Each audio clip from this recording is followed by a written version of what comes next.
Welcome back to the channel. Today we're diving into the world of celebrities who have landed themselves behind bars. Once protected by fame and fortune, these stars are now facing the harsh reality of their actions. From minor missteps to major scandals, let's take a look at who's doing time and why.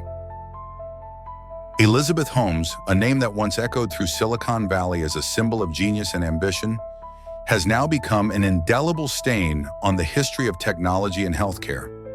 Born in 1984 in Washington, D.C., she grew up in a well-off family with a father who worked in government and a mother who had served in Congress. From a young age, Holmes dreamed of leaving her mark on the world, and at 19 she dropped out of Stanford, a prestigious school many could only dream of attending, to pursue a bold idea, to completely revolutionize how people test their blood. Thus, Theranos was born with the promise of a compact device capable of analyzing hundreds of diseases using just a few drops of blood from a fingertip.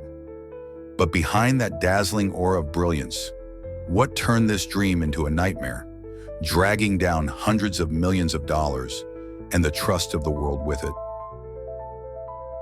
Holmes was not just a founder, she was a phenomenon.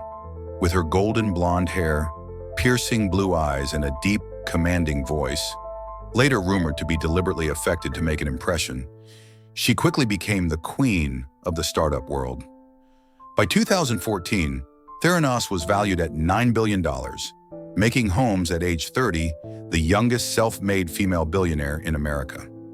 She graced the covers of Forbes, Fortune, and Time, drawing comparisons to Steve Jobs with her signature black turtleneck and captivating oratory skills. Holmes was not just a founder, she was a phenomenon. With her golden blonde hair, piercing blue eyes, and a deep, commanding voice, later rumored to be deliberately affected to make an impression, she quickly became the queen of the startup world.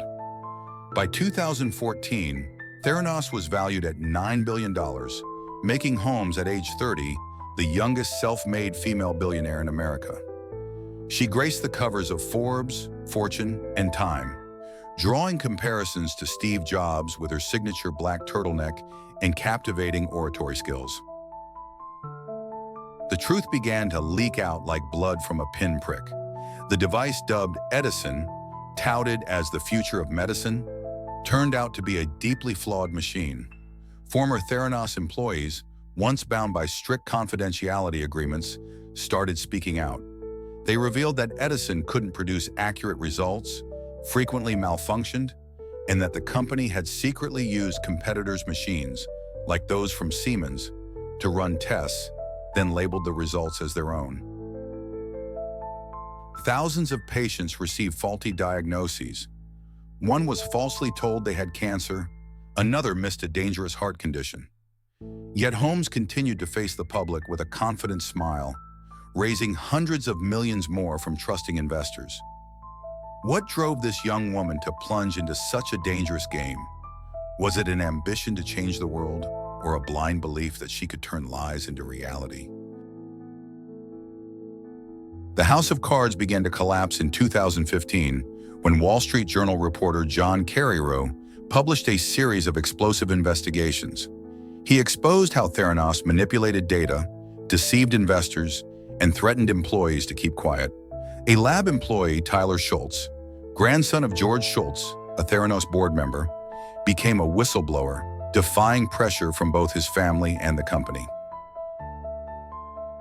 In 2018, Holmes and her lover-turned-partner Ramesh Sunny Balwani were indicted on 11 counts of fraud. The 2021 trial was a dramatic spectacle.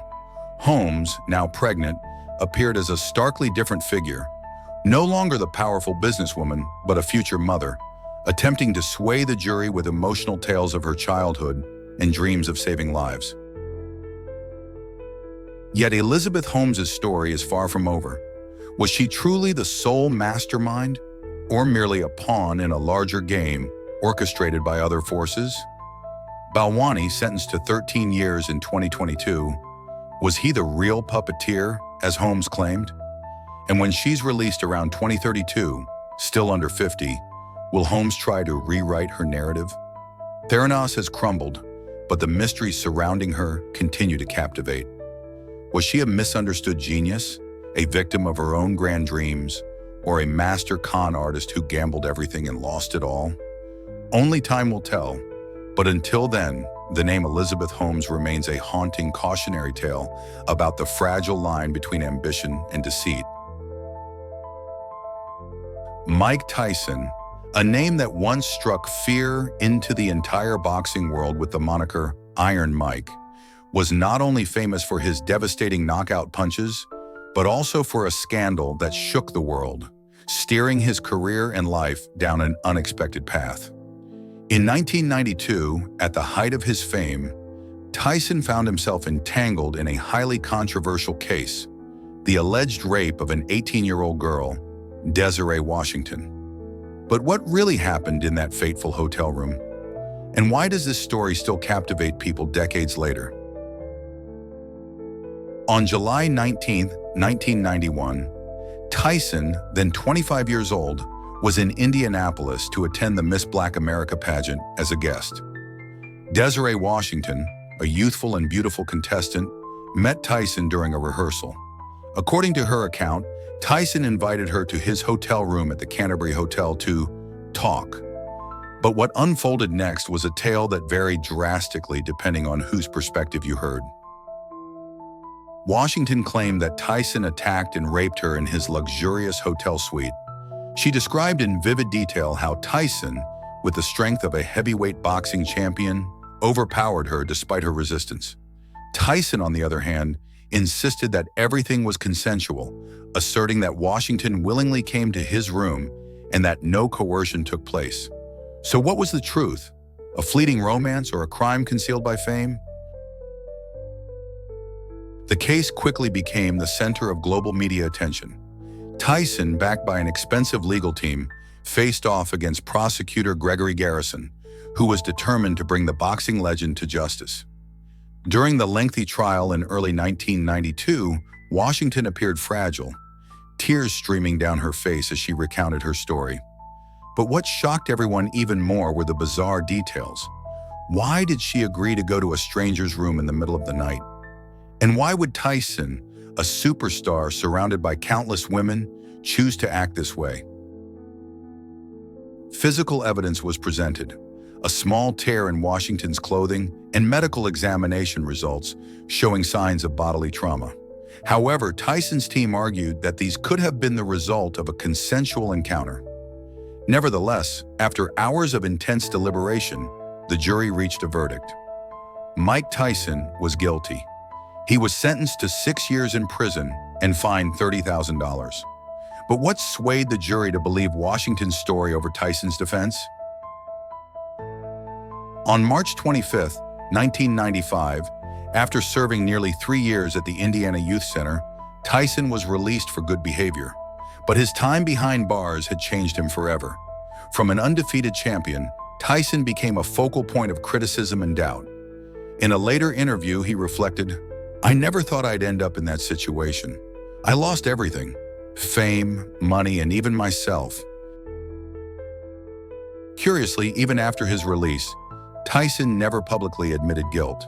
He steadfastly maintained that he was wrongfully convicted, claiming the case was a conspiracy to bring him down. Some of Tyson's supporters even questioned whether Washington had ulterior motives, such as money or fame, for accusing him. No one knows for certain, and it's this ambiguity that has turned the case into an enduring mystery. Mike Tyson's scandal is not just a story of crime and punishment. It's a mirror reflecting the complexities of fame, power, and justice. More than 30 years later, the case remains a hotly debated topic. Some see Tyson as a symbol of redemption, having returned to the ring and rebuilt his career. Others view him as a cautionary tale about the cost of arrogance and lack of self-control. What do you think? Where does the truth lie within the fog of that fateful night?